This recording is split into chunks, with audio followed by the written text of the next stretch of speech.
Hello friends, I'm Dr. Geeta Vaidya. I'm a practicing gynecologist and obstetrician from Thane city.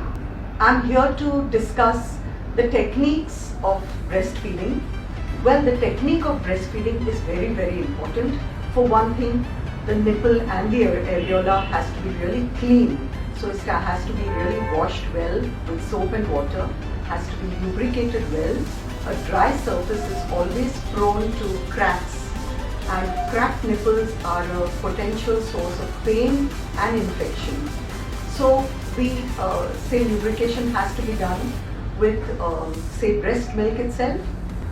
The most important thing is a very practical tip is just the nipple should not be introduced in the baby's mouth prior to breastfeeding. Otherwise the gums of the baby can cause cracks to develop on the nipple. The skin of the nipple is very delicate and prone to cracks. So I recommend putting in the entire areola into the baby's mouth gently so that the sucking action by the gums of the baby has to be at the areola margin and not at the nipple. This prevents cracks from forming on the nipple surface and prevents this troublesome problem of nipple cracks. Then when does one wean off?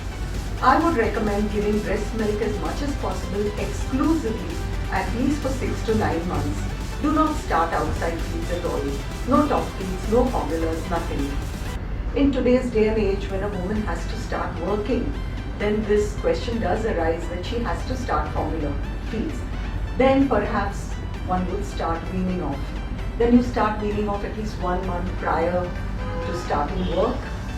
Then in consultation with your pediatrician, you can start a formula.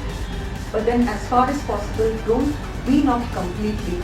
Try and breastfeed your child at least for a year and a half, or even 2 years if possible. I have tried to give you as much information as I possibly could. I hope I have been able to satisfy all your doubts and queries. And if you have any more questions, please feel free to ask. We'll be happy to answer them. Thank you.